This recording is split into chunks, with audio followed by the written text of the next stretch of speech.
Bendiciones, hermanos, ya estamos aquí en el último video que nos estaba quedando ya para cerrar toda esta serie de Elías en la gran crisis. Y esta oportunidad vamos a hablar acerca del diagnóstico que Elías pudo visualizar sobre lo que produjo la gran crisis, como también el juicio que el Señor estableció para poder terminar con lo que había provocado la gran crisis. Bueno, antes de comenzar y poder hablar todo lo que respecta a Elías, recomendarles que puedan revisar dentro del canal las diferentes escuelas. Una de ellas es la escuela de Melquisedec, que obviamente nos ayuda a profundizar sobre el sacerdocio de Melquisedec, en el cual Jesucristo estableció a la iglesia. Otra de esa escuela es Seamos el Nuevo Día, que es una escuela también para los tiempos de reinicio, para cuando el Señor nos lleva a cambiar, obviamente, todas las cosas que hemos estado haciendo a algo completamente nuevo. Y otra de las escuelas que hacemos con los templos, una escuela que ha sido muy visitada, sobre todo por aquellos hermanos que están realizando iglesia en casa o que están saliendo de la modalidad templocéntrica a una modalidad distinta. Y por último también está la escuela Justicia a las Naciones, que nos permite entender acerca de esta necesidad, esta hambre de justicia que hay en las naciones, pero verlo desde una perspectiva, visualizarlo una perspectiva del reino de Dios, desde cómo Dios ve la justicia realmente. Así que vamos entonces con el video. Vaya conmigo a Primera de Reyes 19:14. Vamos a ver el diagnóstico que tiene Elías acerca de qué fue lo que produjo la crisis y por qué vino este juicio de Dios. Dice, él respondió: he sentido un vivo celo por Jehová de los ejércitos, porque los hijos de Israel han dejado tu pacto, han derribado tus altares y han matado a espada a tus profetas, y solo yo he quedado y me buscan para quitarme la vida. Fíjense que Elías conocía, como habíamos visto en los videos anteriores, conocía el diagnóstico real de qué fue lo que pasó en Israel que produjo entonces esta gran crisis. Vimos en los videos anteriores cómo estaban siendo destruidas las semillas de Dios, estaban siendo destruidos los santos, pero Elías tiene una visión mucho más aguda en este aspecto y lo presenta con tres elementos. El primero de ellos tiene que ver con que habían dejado el pacto.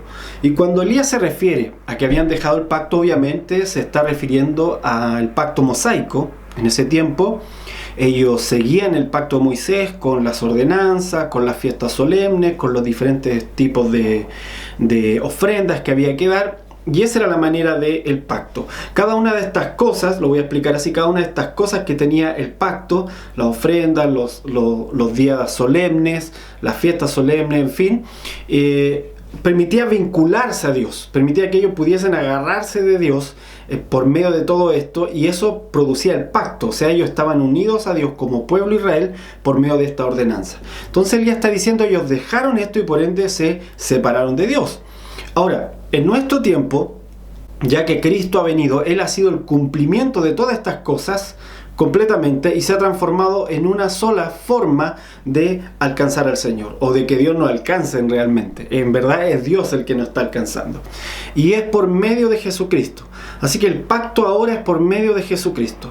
Y si hoy pudiésemos hacer un diagnóstico de la crisis, diríamos que la iglesia, si deja el pacto, la iglesia como pueblo de Dios, como el Israel de la fe, cuando deja el pacto, quiere decir que ha dejado de creer en la obra completa de Jesucristo y le ha añadido cosas externas para que por medio de otras cosas alcancemos a Dios.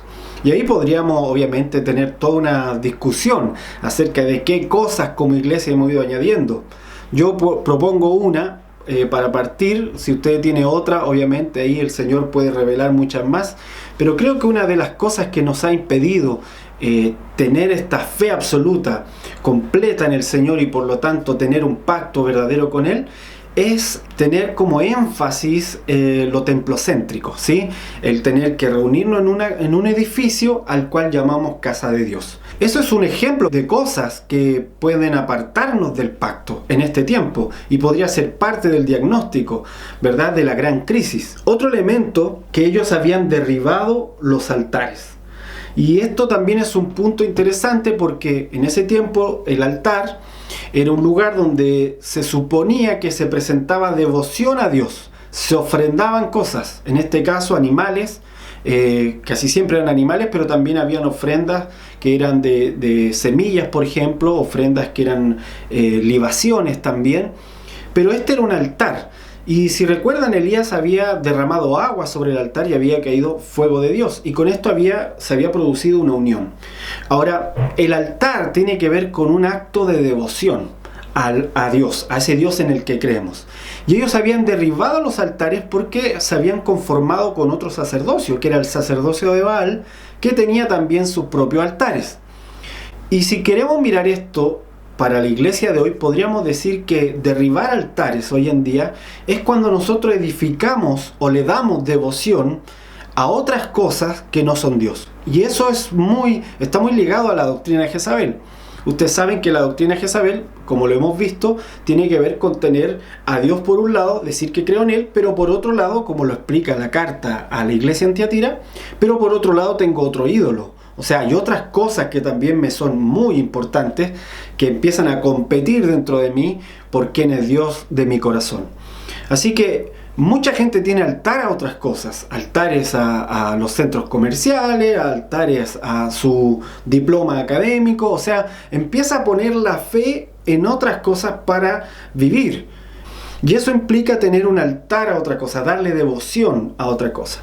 Ahora, lo cierto es que cuando una persona tiene un altar correcto, le está dando devoción al Señor, puede centrarse en Él de tal manera que pierde su atención en las cosas de este mundo y se empieza a centrar en las cosas de arriba. Tal como dice el apóstol, no miremos las cosas de este mundo, no miremos las cosas de esta tierra, sino que miremos hacia arriba, miremos hacia el cielo, donde está nuestra vida escondida con Dios. Amén. Y entonces este consejo de mirar las cosas arriba tiene que ver con ser un altar de devoción que pueda estar continuamente mirando al Señor como autor y consumador de nuestra fe y también como autor y consumador de todo lo que vamos a vivir en nuestra vida. Cuando derribamos altar, entonces es básicamente cuando empezamos a edificar otras cosas, como le pasó a Israel con los altares de Baal, a otros dioses, y entonces el altar correcto empieza a derrumbarse, empieza a quedar abandonado. Y como recuerdan, Israel estaba fluctuando entre dos pensamientos. No sabían si adorar a Baal o adorar definitivamente a Dios, pero Dios no iba a compartir su espacio con nadie. Así que en este diagnóstico tenemos primero el pacto, habían dejado el pacto. Segundo, y obviamente cuando se deja el pacto implica también perder todas las promesas de ese pacto.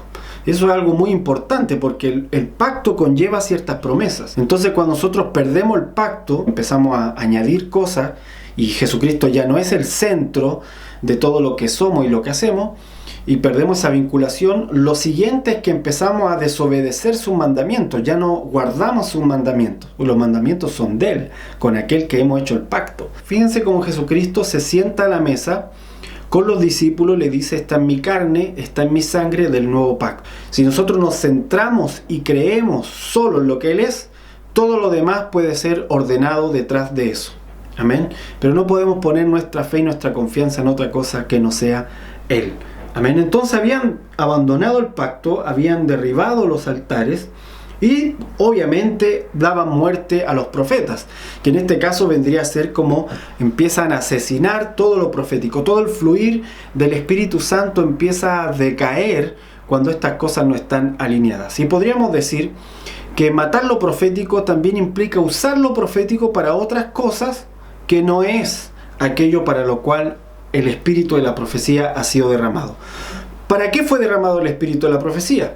Lo dijimos al inicio de esta serie, hablamos al inicio de esta serie de eso, de tener una idea clara de lo que es lo profético, y ahora cerramos con este último tema precisamente con eso, porque fíjense cómo este diagnóstico de la falta del pacto y el derrumbe de los altares produjo la muerte de lo profético.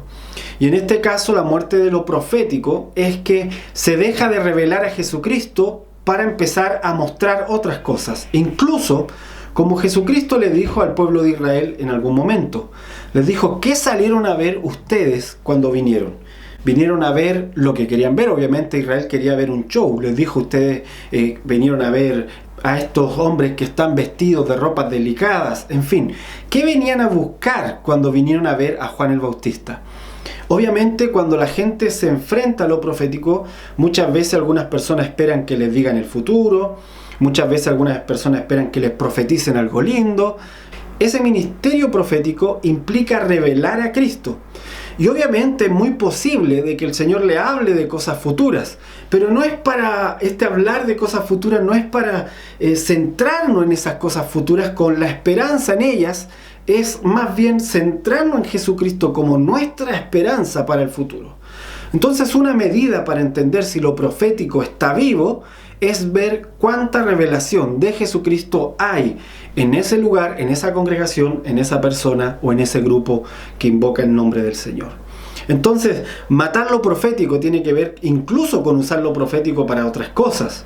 Usar lo profético para querer mejorar el culto, usar lo profético para que la reunión sea más emocionante, en fin, cualquier cosa que no sea revelar finalmente a Jesucristo. Y el diagnóstico entonces de Elías es súper preciso, conciso, pero es un diagnóstico perfecto. Podemos mirar hacia atrás y revisar si alguno de estos elementos están en nuestras casas, en nuestras naciones o en la iglesia en general. Dejar el pacto, derribar los altares y matar entonces lo profético. Y por último, con este diagnóstico el Señor suelta un juicio y dice, 1 Reyes 19:15, y le dijo Jehová, ve, vuélvete por tu camino, por el desierto de Damasco, y llegarás y ungirás a Hazael por rey de Siria, a Jehú hijo de Nimsi ungirás por rey sobre Israel, y a Eliseo hijo de Safat de Abel Meholá ungirás para que sea profeta en tu lugar. Y el que escapare de la espada de Hazael, Jehú lo matará, y el que escapare de la espada de Jehú, Eliseo lo matará. Fíjense que hay diferentes espadas, aquí hay 3 espadas que el Señor suelta como juicio por causa de esta gran crisis. Y bueno, si quisiéramos desmenuzar un poco acerca de estas 3 personas, el Señor le dice, ve, úngelos, ellos van a salir como espadas con este juicio, y luego de este juicio dice, más abajo, Reyes 19:17, el que escapare de la espada de Hazael, Jehú lo matará, el que escapare de la espada de Jehú, Eliseo lo matará, y yo haré que queden en Israel 7,000 cuyas rodillas no se doblaron ante Baal. Los 7,000 es un número de pacto, por si acaso, cuyas rodillas no se doblaron ante Baal y cuyas bocas no lo besaron. Ese no lo besaron implica que no le dieron devoción. O sea, en estos 7,000 se restaurará el pacto y los altares. Amén. Por eso son 7,000. El 7, si bien es cierto, se nos ha dicho siempre que es un número de plenitud, cosa que es cierta, también el 7 implica juramento, pacto. Es un número para juramento. De hecho, la palabra 7 en hebreo es la misma palabra para juramento, para entonces este vínculo de pacto. Pero miremos un poquito estas 3 espadas antes de cerrar. No quiero dejarlo ahí en el aire. Las 3 espadas eran Hazael, Jehú y Eliseo. Y yo creo que el Señor también va a soltar en esta oportunidad, en este tiempo, que para muchas naciones ha sido de mucha crisis, 3 espadas. No nos asombremos de que estas 3 espadas sean soltadas en medio de las naciones. Hazael significaba el Dios ve.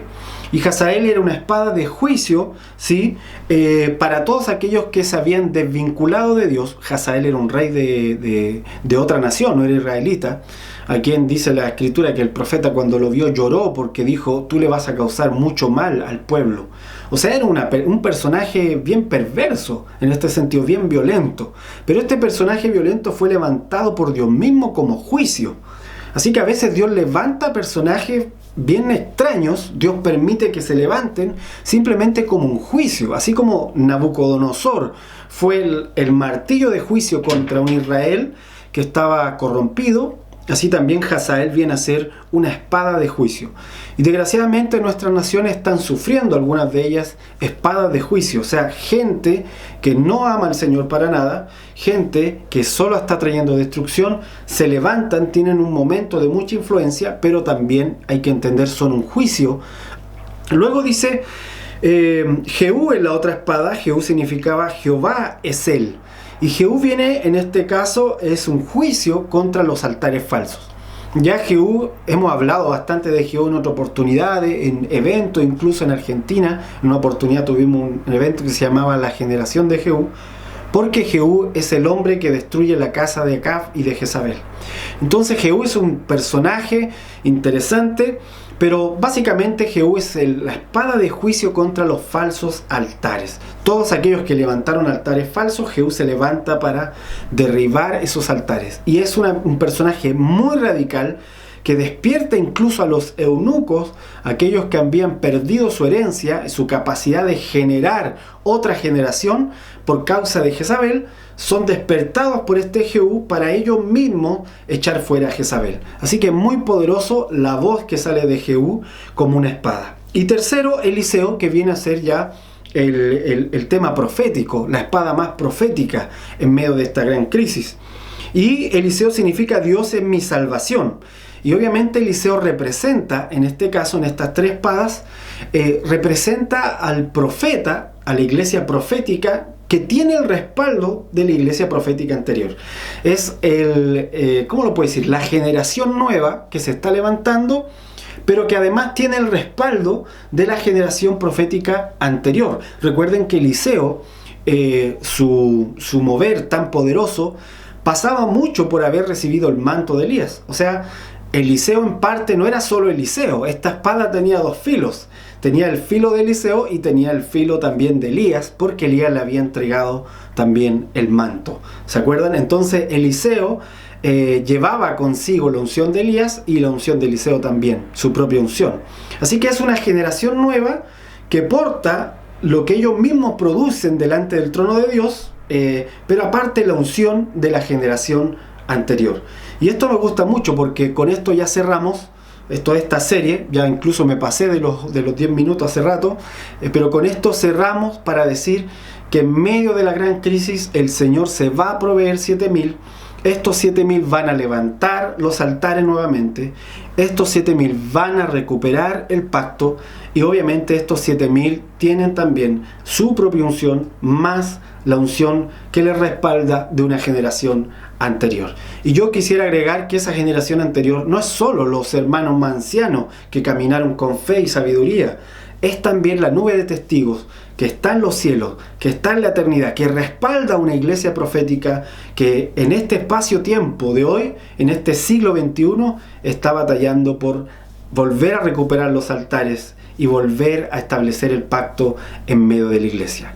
Gracias por seguir toda la serie, sean muy bendecidos. Les comento que pronto vamos a tener otra serie de videos llamado Después del Gran Juicio, así se llama, para poder revisar qué pasa después de un gran juicio, algunos aspectos de esto. Así que sean muy bendecidos, les dejo a todos invitados a que revisen las escuelas que están en YouTube. Si estas escuelas ya las vieron, vayan a seamosiglesia.com, porque ahí hay escuelas distintas. Está la escuela para profetas en la ciudad, que es una escuela profética, está la escuela reformadores y está la escuela también de iglesia en casa. Estas escuelas no están acá en YouTube, estas escuelas son un poco más complejas, así que, pero están todos invitados, no tienen costo, así que solo tienen como requisito el hambre y sed de justicia que tú portes. Así que gracias por estar en esta serie de videos, sean todos muy bendecidos.